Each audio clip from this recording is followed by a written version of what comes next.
మనందరూ కూడా తెలిసిన చరిత్రలు ఇదంతా కూడా. దాదాపు 200 సంవత్సరాలు బ్రిటిష్ వాళ్ళు ఈ దేశాన్ని పాలించారు. ఆ 200 సంవత్సరాలు దేశ ప్రజలు బ్రిటిష్ వాళ్ళు పెట్టిన హింసకు అనేక మంది బలి కావడం జరిగింది. ఇదొక చరిత్ర. బ్రిటిష్ పరిపాలనలో కులం మతాల మధ్యలో చిచ్చు పెట్టడము, ప్రాంతాల వారిగా చిచ్చు పెట్టడము, మనలో మనకి చిచ్చు పెట్టి పరిపాలించిన చరిత్ర బ్రిటిష్ పరిపాలన చరిత్ర. అందుకే ఈ 200 సంవత్సరాల హింస నుంచి మనము దేశ ప్రజలందరూ సుఖశాంతులతో బతకడానికి, జీవించడానికి ఈ హింస పరిపాలనను తరిమి కొట్టడానికి అహింస మార్గంలో మరి ఆ రోజు మహాత్మా గాంధీ గారు 1942 సంవత్సరంలో ఈ క్విట్ ఇండియా ఉద్యమాన్ని మొదలు పెట్టడం జరిగింది. ఆ రోజు నిర్ణయం చేయడం జరిగింది. ఆగస్టు 8వ తారీఖున 1942లో బొంబాయిలో జరిగిన ఏఐసిసి సమావేశంలో ఈ ఉద్యమానికి నాంది పడింది. ఇదే స్ఫూర్తితో 1947 వరకు స్వాతంత్రం ఉద్యమం కొనసాగడంలో బ్రిటిష్ పాలన వదిలి వెళ్ళక తప్పలేదు.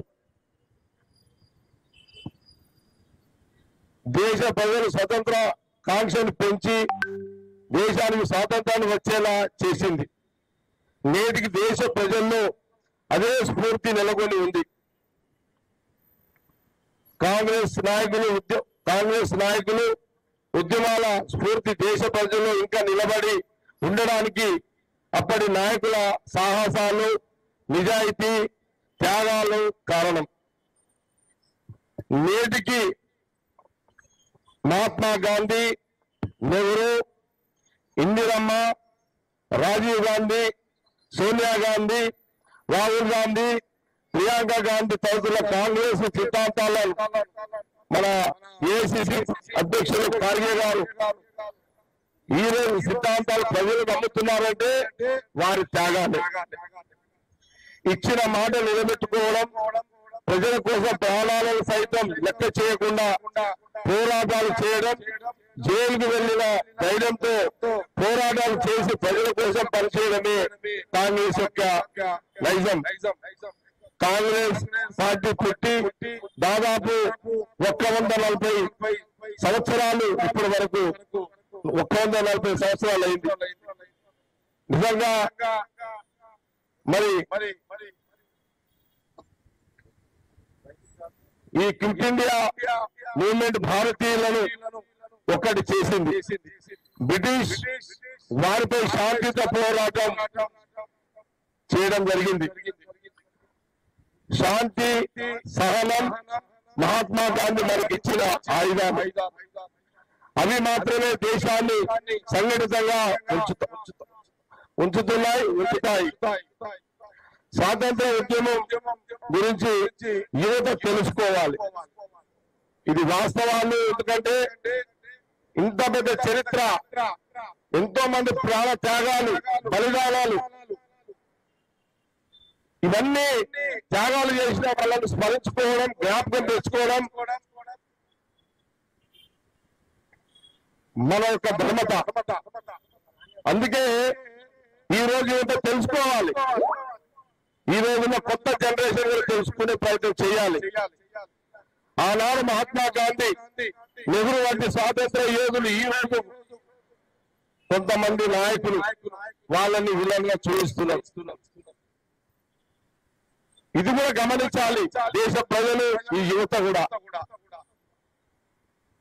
క్విట్ ఇండియా మూవ్మెంట్ ఆ రోజు వ్యతిరేకించిన వారి వారసులు ఈనాడు అధికారంలో ఉండి చలామణి అవుతున్నారు. ఇది ఒక పెద్ద దురదృష్టం. నిజంగా ఆ రోజు మహాత్మా గాంధీ గారు ఏ రకంగా అయితే క్విట్ ఇండియా ఉద్యమానికి సారథ్యం వారు చేయడం జరిగిందో, మన రాహుల్ గాంధీ గారు కూడా జోడో యాత్ర అదే కోణంలో చేయడం జరిగింది దేశం మొత్తంలో. ఇప్పుడున్న రాజకీయ పార్టీలు కులం పేరు మీద, మతం పేరు మీద మళ్ళీ ఆనాటి బ్రిటిష్ వాళ్ళు చేసిన ఏ రకంగా రాజకీయ పరిపాలన కులాల మధ్య, దేశ ప్రజల మధ్యలో, మతాల మధ్యలో చిచ్చు పెట్టిన మళ్ళీ ఈ రోజు పరిపాలిస్తున్న పాలకులు ఈ రోజు అదే మార్గాన్ని, బ్రిటిష్ మార్గాన్ని ఈ రోజు వాళ్ళు చేయడం జరుగుతుందో మనం చూస్తున్నాం.